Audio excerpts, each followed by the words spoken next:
rodila, kako cvet kosi ti rasvetува, koja ni zvezda ni život te vodila najniža daština.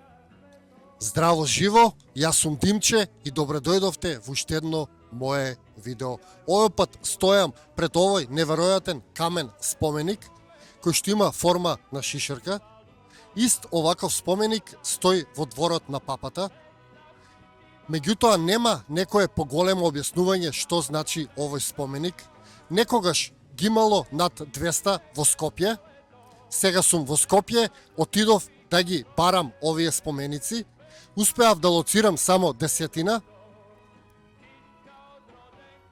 Зошто се тргнати овие споменици не знам, ги имало на секаде низ Македонија, а во Велес ги имало, за жал не е останат ни еден, ги имало во Кратово, не е останат ни еден, ги имало и во Куманово, мислам дека и таму не е останат ни еден. Овие се неколку споменици, 10 кои што се зачувани во Скопје.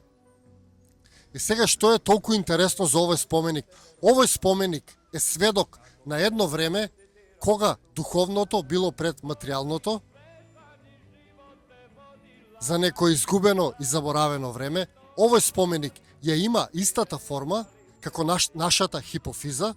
Тоа е еден мал орган од неколку сантима кој што се наоѓа помеѓу двете очи и има исти својства како и нашите очи. Има рожница, реагира на светлина, меѓутоа реагира само на нашата внатрешна светлина.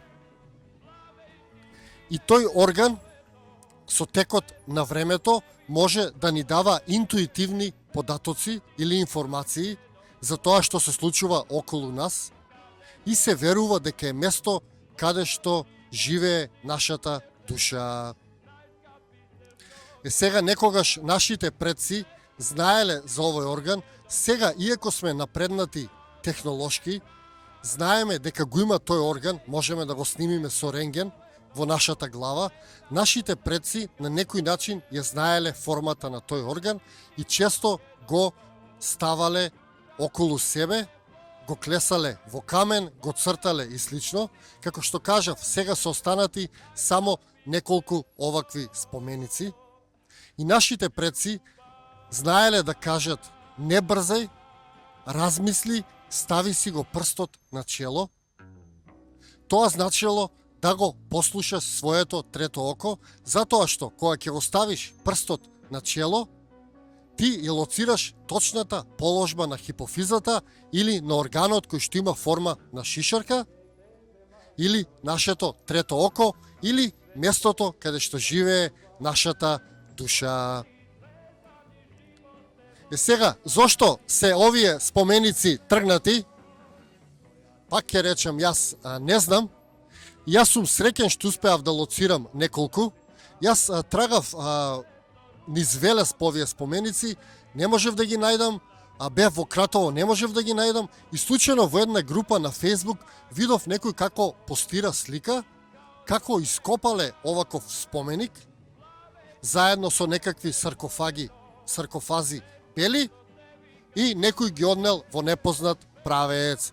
И таа објава на некој му делуваше чудно, нели, како некоја теорија на заговор, меѓутоа под таа објава почнаа луѓе да кажуваат дека порано имало низ Скопје повеќе овакви споменици, некои ставаа и стари слики, а некои ставаа слики и од денешните споменици.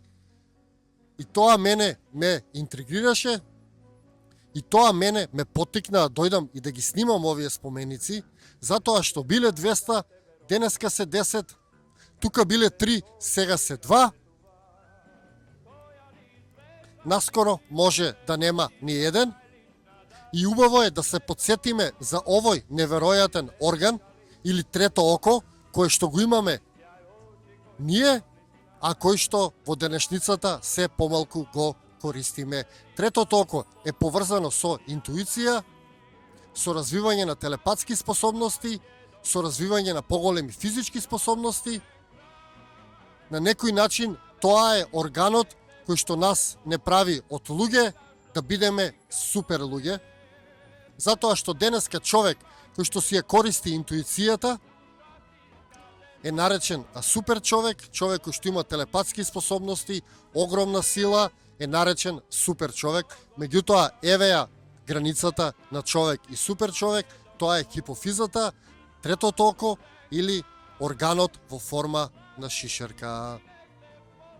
Тие оригинално биле поставени на овакви столбови и биле исклесани од цел еден камен, но од некоја причина се префрлени, горниот дел изваден и е префрлен на овие пошироки скулптури.